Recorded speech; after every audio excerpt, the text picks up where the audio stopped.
Bharatiya Janata party की आन बान और शान मेरे कार्यकर्ता भाइयों और कार्यकर्ता बहनों, दोनों हाथ जोड़ के सिर झुका के आप सबको प्रणाम। कांग्रेस बोरा गई है, बौखला गई है।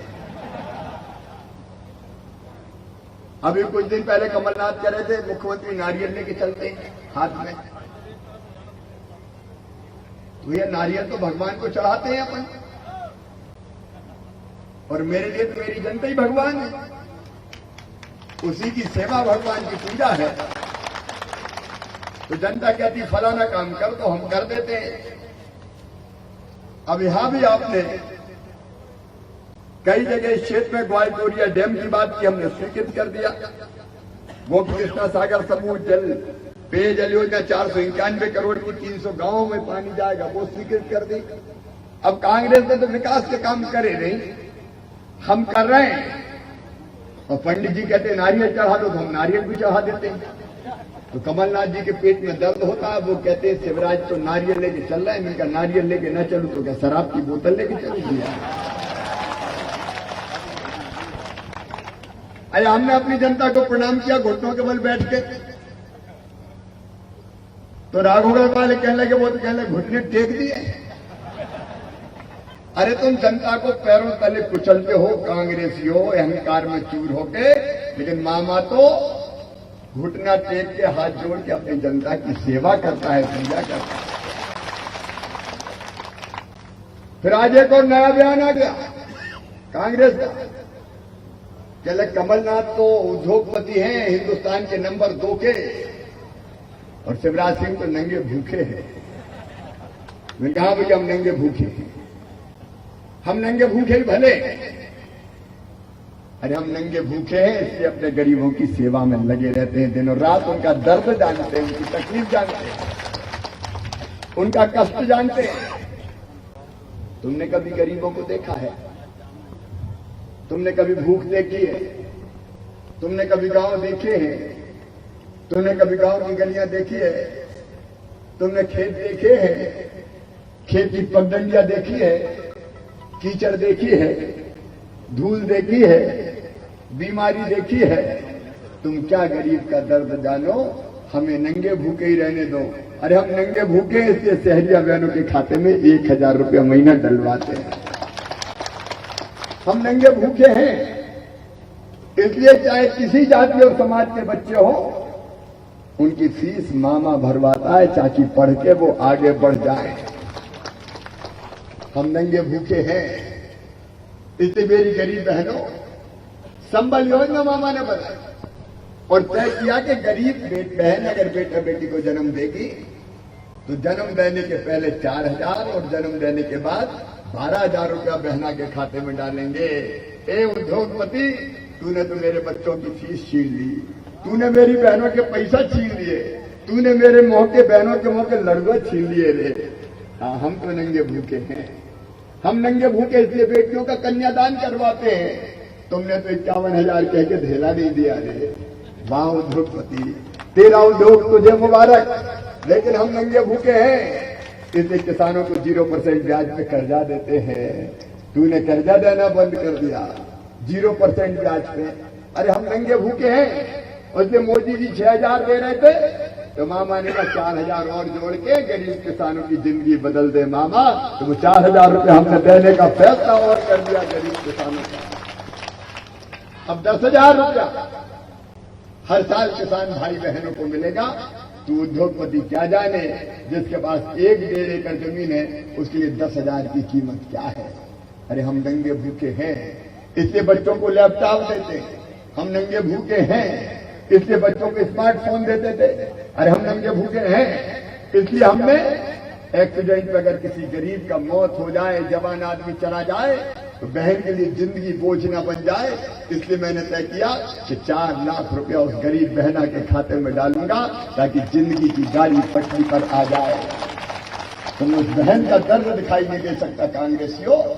हम नंगे भूखे हैं इसलिए सामान्य मौत हो जाए तो 2 लाख रुपया डलवाते हैं गरीब के खाते में। हाँ, हम नंगे भूखे हैं। अगर गरीब के घर मौत हो जाए तो ये मामा 5000 रुपया कफन और चिता के इंतजाम के लिए भिजवाता है। हम नंगे भूखे हैं हम बुजुर्गों को तीर्थ यात्रा करवाते हैं। अरे हम नंगे भूखे हैं जो किसान को फसल बीमा योजना का पैसा दिलवाते हैं। हम नंगे भूखे हैं जो गरीब के मकान बनवाने का काम करते हैं। रे झोपड़ी की जगह उनके पक्के मकान बनाने का प्रयास कर रहे हैं। हम नंगे भूखे हैं। तुम्हारी अमीरी तुम्हें मुबारक हो कमलनाथ। उद्योगपति ये बंगले वालों, नंगे भूखे पिछड़े हैं हम, इन पर उंगली मत उठाओ। हमें नंगे ही रहने दो, हमें भूखे ही रहने दो, ताकि जिंदगी भर अपनी जनता की सेवा करते रहे, जिंदगी भर अपनी जनता की सेवा करते। ये कांग्रेस है जो इस तरह के आरोप लगा रही है। नंगे भूखे गरीबों का अपमान है। ये देश गरीबों का भी है, ये देश किसानों का भी है, ये देश आम इंसानों का भी है। तुम्हारी तरह होटलों में गुलछर्रे हम नहीं उड़ाते रहे, हमें नंगे भूखे ही रहने देते। ये कांग्रेस के संस्कार है मेरे कार्यकर्ता बहनों और भाइयों। और इसलिए सरकार गिरी। मामा तो झोला लटका के निकल पड़ा जब नहीं बनी सरकार। अरे हम भी हमारी आई 109 सीट, कांग्रेस की आई 114। वोट हमरे ज्यादा है, सीट 3-4 ने ज्यादा मिल गई। तब भी कई विधायक आ रहे थे निर्दलीय के, मामा इस्तीफा मत दे देना, हमारा संग है। हम के नहीं भैया, अपना तो दिल टूट आ रहे, बमौरी में ही नहीं जीते तो अब काहे की सरकार बरकरार अब नहीं बनाते। तो हम तो झोला टांग के चलते कि लड़ेंगे भिड़ेंगे देखा जाएगा। अरे नंगे भूखों कोई परवाह है? महल वालों की बिगा जहां गड़बड़ करोगे वह तुम्हारी खटिया खड़ी करने मामा आएगा। मैंने कहा चिंता मत करो, हम लड़ेंगे। हमने सरकार बनाने की पहले और अपन ने सोचा ये था कि 15 साल बाद आए हैं तो शायद थोड़ा बहुत भला काम करें, किसान की सेवा करें, गरीब की सेवा करें। कर्जा माफ 2 लाख तक का। वारे कलाकार कमलनाथ, कहा था 2 लाख तक का सबका माफ। और आदेश क्या निकाला? अल्पकालीन खाद बीज का कर्जा माफ करेंगे। केवल लाखों किसान एक झटके में ही बाहर निकाल दिए। और फिर दूसरा आदेश निकाला कि केवल मार्च 2018 तक के माफ। मार्च 2018 से लेके दिसंबर 2018 के फिर तुमने लाखों किसान बाहर कर दिए। फिर तीसरा आदेश निकाला और कहा कि कालातीत माफ। चालू वाले किसान तुमने चालू खाते वाले कर दिए साफ। मर गए बेचारे, ब्याज की गठिया मुंडी पे धरी है, डिफाल्टर हो गए, परेशान हो रहे। हम तो जब सरकार नहीं बनी तो जनता में निकले, तो एक जगह भाषण देते हम बोले कि हमसे क्या भूल हुई जो ये सजा हमको मिली। तो बीच में से किसानों का मर गए मामा, 2 लाख के चक्कर में आ गए थे, माफ कर देना। अरे उस चक्कर में दे दिया, लेकिन चालू खाते वाले साफ कर दिए। और सुनो, चालू खाते वालों, ब्याज की गठिया जिनके सर पर रख दिया कमलनाथ ने, वो ब्याज की गठिया तुम्हारा मामा उतारेगा, शिवराज सिंह चौहान। परेशान है लोग, 0% ब्याज तक करते नहीं मिला। कहां जाए बेचारे? मुझे कह रहे मामा तू ही बचा ले, मैं बचाऊंगा, मैं काय के लिए चाहे कुछ हो जाए करूंगा। और फिर कह दिया जिनका 1 बैंक का उनके करेंगे, 2 बैंक का उनका नहीं करेंगे, लाखों फिर बाहर। और फिर कह दिया कि 2 लाख से 1 पैसा भी ज्यादा है तो 1 नया पैसा नहीं करेंगे, तो धरे रह गए। खोदा पहाड़, निकली चुहिया, वो भी मरी हुई चुहिया की पूंछ पकड़ के कमलनाथ और दिग्विजय घूम रहे हैं, कर जा माफ, कर जा माफ, कर जा माफ। बारे जादूगर। और देखो मामा तो 6 महीने पहले आया। आते ही हम वल्लभ भवन पहुंचे रात को 9 बजे। आज भाषण नहीं कार्यकर्ताओं से बात कर रहा हूं। अब हम हैरत में रह गए देख के कि तब तक कोरोना फैल गया था, हमसे पहले कोरोना आ गया मध्य प्रदेश में। इंदौर में फैला था कई जगह। तो इनका भाई कोरोना की कोई मीटिंग करिए, क्या व्यवस्था है? बोले कोई व्यवस्था नहीं है साहब।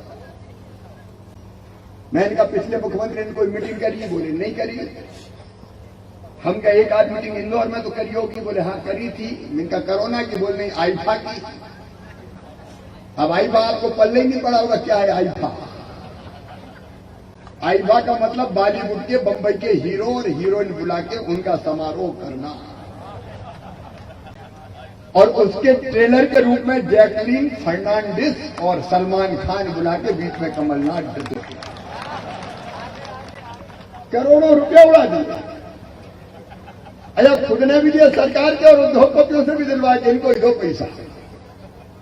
मैंने अब आदेश कर दिया उस कंपनी से कि एक एक पैसा वापस कर देना, नहीं हथकड़ी डाल के जेल भिजवाऊंगा। ये आईफा माईफा नहीं चलेगा मेरे प्रदेश में। मैं तो गरीबों को पैसा बांटूंगा, ये नाटक नहीं करूंगा आईफा के बदले। कोई तैयारी नहीं कोरोना से। या फिर हमने फाइल ढूंढी तो पता चला 2018 के फसल बीमा योजना के 2200 करोड़ रुपया कमलनाथ दादा खा गए किसानों को। प्रीमियम जब जमा ही नहीं करे, अब जमा नहीं करे तो बीमा कहां से होगा। 23 को मैं बना, 29 को मैंने 2200 करोड़ रुपया जमा करके और कहा किसानों को फसल बीमा योजना का पैसा दो। तो 15 लाख किसानों के खाते में 3100 करोड़ रुपया हमने तत्काल डलवाने का काम किया। फिर हमने पता किया 2019 के रबी और खरीफ के फसल बीमा योजना के वो भी प्रीमियम जमा नहीं किया, वो भी डलवा के हमने फिर 4688 करोड़ रुपया किसान के खाते में 22 लाख किसानों के फिर डलवाए। अब भैया 3100 और 4688 करोड़ कोई गणित कोई का अच्छा है? कितने हो गए? अरे 7000 नहीं, जरा पूरे बताओ। 7800। अरे जोड़ो रे भैया, कौन जोड़ पाए? जरा गिना तो तुम कितने नए मैंने, कौन जोड़ेगा? जरा एक को जोड़ो आप।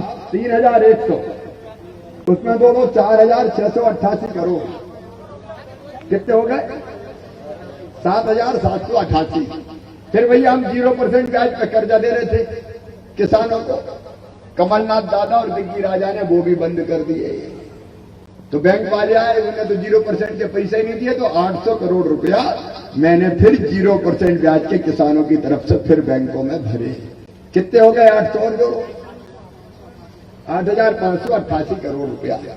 फिर अपने मोदी जी दे रहे थे किसान सम्मान निधि के 6000 रुपया किसान को।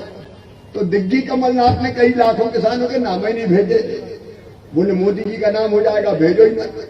मैंने एक एक किसान का नाम जुड़वाया। अब तक 77 लाख किसानों के नाम जुड़वा चुका हूं। रह गए होंगे तो और जुड़वाऊंगा 77 लाख।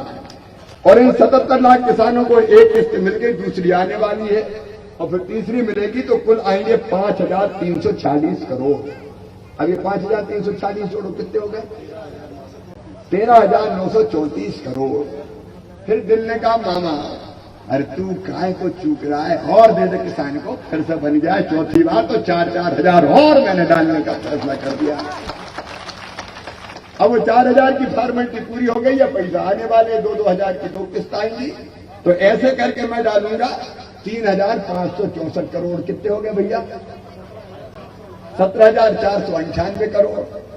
इसके बाद पर की साल फसल खराब हुई थी, कमलनाथ ने ढेला नहीं दिया।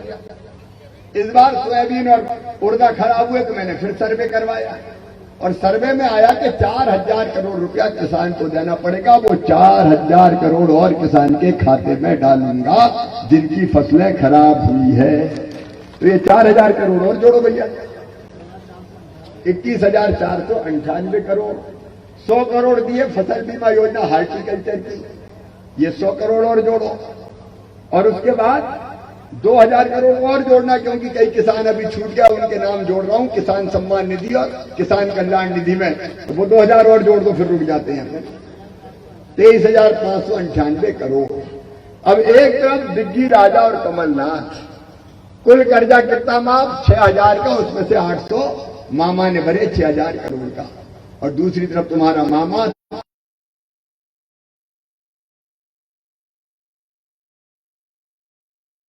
या तो डल गया या डलने वाला है। अब ईमानदारी से बताना, मामा अच्छा कि कमलनाथ अच्छा? अरे जोर से बताओ, मामा अच्छा कि कमलनाथ अच्छा? लूट लिया उनने, तबाह और बर्बाद कर दिया। अभी मैं संबल योजना की बात गिना रहा था, मेरी बहनें भी बैठे, भाई बैठे। देखो भैया, हमने तय किया गरीब के बेटा बेटी कोई जाति के हो, चाहे वो सामान्य वर्ग के हो। ये बात मैं लेके चला जाऊं, मैं चिंता काय कर रहे हैं आप, वैसे थोड़ी जाऊंगा, हम कमलनाथ थोड़ी आएंगे। नीचे कर लो हाथ, बाद में ले लूंगा मैं, कोई बात नहीं, बाद में लेके चला जाऊंगा उनसे। हमने तय किया कि चाहे सामान्य वर्ग के हो, चाहे पिछड़े वर्ग के हो, चाहे SC ST के हो, अगर गरीब बेटा बेटी और पढ़ने में तेज है तो बताओ उनकी पढ़ाई की फीस भरी जानी चाहिए कि नहीं? बोलो भैया। इसे हमने भरवाना शुरू किया, कमलनाथ ने बंद करवा दी। अब चिंता मत करना रे मेरे भांजे भांजे। अभी जब मैं हेलीकॉप्टर सुतरा तो चिल्ला रहे थे मामा I love you I love you. तो हमने भी कहा I love you too, I love you too. अब उनकी फीस फिर भरवाना शुरू कर रहे हैं। लड़ुआ के पैसा बहनों के फिर से लौटा रहे हैं हम। शहरिया बहनों के खाते में पैसा फिर से डलवा रहे हैं हम। बच्चों को लैपटॉप फिर से दे रहे हैं। सब बंद कर दिए सत्यानाशी। अरे क्या बिगाड़ा था गरीब जनता ने तुम्हारा? मौत मैयत के पैसा तक तुमने छीन लिए। शादी ब्याह के पैसा बेटियों के 51,000 नहीं दिया तुमने। सारी योजनाएं बंद कर दी। सारी योजना बंद करके जनता को धोखा दिया कि नहीं दिया? आप बताओ। अरे जोर से बताओ, दिया कि नहीं दिया? और कभी कमलनाथ दादा को देखा गांव में? कभी आए नहीं मामा। तो हर कभी फसल खराब हो जाए तो हर कहीं खेत में ही हेलीकॉप्टर उतार देखें। खाना ही बंद कर दिया। अब बताओ, जो सरकार बेईमानी कर रही थी, किसान गरीब के हक छीन रही थी, बहनों को बच्चों के अधिकार छीन रही थी, विकास के काम करे नहीं और वल्लभ भवन को दलालों का अड्डा बना दिया। ये उद्योगपति मुख्यमंत्री एमएलए मंत्री से नहीं मिलता था, जनता से नहीं मिलता था। ये मिलते थे उद्योगपतियों से। आ जाओ आ जाओ आ जाओ। बड़े बड़े ठेकेदार वो आ गए थे, दरवाजे बंद। और फिर कहां से आएंगे? बताओ बताओ बताओ। दलालों का अड्डा बना दिया, भ्रष्टाचार का अड्डा बना दिया। उसने सिंधिया जी ने और महेंद्र सिंह सिसोदिया उनके साथ थे। उनने तय किया 22 लोगों ने कि हम इस सरकार को नहीं चलने देंगे। अपन तो भैया झोला टांग के घूम रहे थे, 5 साल लड़ेंगे फिर। अब वो नहीं गिरा गिरी सरकार और कहे कि तुम मुख्यमंत्री बन जाओ। तो भैया हमें बनना चाहिए था कि नहीं? फिर बताओ। तो हम बन गए। और अब बन गए तो फिर जनता की सेवा कर रहे हैं। वो कह रहे हैं गद्दार वो है, वो गद्दार नहीं है।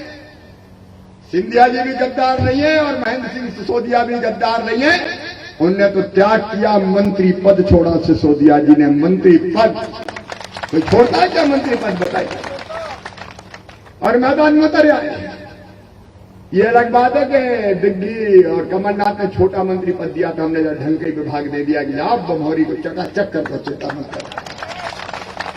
हमने बड़ा विभाग दे दिया, फिर से बना दिया। भारतीय जनता पार्टी तो भैया अगर कोई देता है तो उसको छोड़ती थोड़ी है। ये केपी यादव कांग्रेस में थे, पूछे ही नहीं कोई नहीं। हमें आजा केपी। एक चुनाव लड़ाया, थोड़े से वोट से लेकर तो दूसरा चिटकार दिया। हम कहा जाओ। ये भारतीय जनता पार्टी भैया अपनी इज्जत देती, सम्मान करती है। अब आ गए भाई तो हमने ले ले सरकार बना ली। अब बताओ, जिन्हें सरकार छोड़ी उनको जीतना चाहिए कि नहीं जीतना चाहिए? सब बताओ, जीतना चाहिए कि नहीं? और मामा भी टेम्परेरी मुख्यमंत्री, उसको परमानेंट बनना चाहिए कि नहीं? तो मामा भी परमानेंट कभी बनेगा जब महेंद्र सिंह सिसोदिया जीतेगा। कौन से भैया? संजू भैया। संजू भैया। अब बीच में उन्हें कोरोना हुआ तो कुछ दिन कोरोना में खराब, फिर माता जी का स्वास्थ्य खराब हुआ, स्वर्गवास हो गया। तो मैं भाभी बैठ के आया हूं। और इसलिए मैं कह रहा हूं कि केवल संजू भैया का चुनाव नहीं है, ये चुनाव भारतीय जनता पार्टी के एक एक कार्यकर्ता का चुनाव है। हम सबका चुनाव है। कोई ये मत सोचता कि महेंद्र सिंह सिसोदिया लड़ रहे हैं। भारतीय जनता पार्टी लड़ रही है और भारतीय जनता पार्टी की आन बान और शान है मेरे कार्यकर्ता। और आज ये कार्यकर्ताओं का सम्मेलन है। एक कार्यकर्ता बहन और भाइयों, जिंदगी में कभी कभी ऐसा मौका आता है जब मां अपने बेटा या बेटियों से कहती है मेरे दूध की लाज रखना। ये भारतीय जनता पार्टी अपनी मां है और यही हमसे कह रही, मेरे बेटा बेटियों कार्यकर्ताओं मेरे दूध की लाज रखना। बोलो, रखोगे लाज? मतलब आज 12 तारीख हो गई, आज से लेके 3 तारीख तक अब अपना पूरा समय भारतीय जनता पार्टी को दे दो। 25 दिन बचे हैं भैया। दशहरे के दिन छोड़ देते हैं, अष्टमी का दिन पूजा करो, लेकिन बाकी दिन तो दे दो। दे दोगे कि नहीं सब? मामा तो दिनों रात यार 18 घंटा काम करता, 20 और मुख्यमंत्री बना तो 2 किलो वजन और कम हो गया, पहले थोड़ा करकुरा हो गया था। क्योंकि मैं तो दिनों रात काम करता हूं, और इसलिए सब कार्यकर्ता बहनों और भाइयों से मेरा निवेदन है, कोई कसर मत छोड़ना, अपना चुनाव मान के लड़ना, और याद रखना कमल के फूल की एक एक बटन दबेगी तो वो वोट केवल संजू सिसोदिया को नहीं, शिवराज सिंह चौहान को मिलेगा, भारतीय जनता पार्टी को मिलेगा, और नरेंद्र मोदी जी के नेतृत्व में एक वैभवशाली, गौरवशाली, संपन्न और समृद्ध भारत का निर्माण होगा। मक्के की समस्या का भी कोई ना कोई समाधान निकाला जाएगा। चिंता मत करो मेरे कार्यकर्ता बहनों और भाइयों, आपका मुख्यमंत्री है और आपकी सरकार है। आइए आज हम सब संकल्प लें कि फतेहगढ़ मंडल में पहले भी बहुत वोट से जीते थे, 4,500 से सबसे अच्छा मंडल है, और तय करो 28 विधानसभा में जितने भी मंडल है उनमें सबसे ज्यादा वोट से फतेहगढ़ मंडल से जीते। ठीक है अध्यक्ष जी? तो इसके लिए कार्यकर्ता संकल्प लें कि हम सबसे ज्यादा वोटों से फतेहगढ़ मंडल से जिताएंगे। सब तैयार हैं? तो भैया खड़े होकर संकल्प करो, आज अपनी अपनी जगह खड़े होके, दोनों हाथ ऊपर उठा के, दोनों मुट्ठी बांध के, और भारत माता की जय बोल के भारतीय जनता पार्टी को जिताने का संकल्प लो। बोलिए भारत माता की, भारत माता की जय श्री कृष्ण।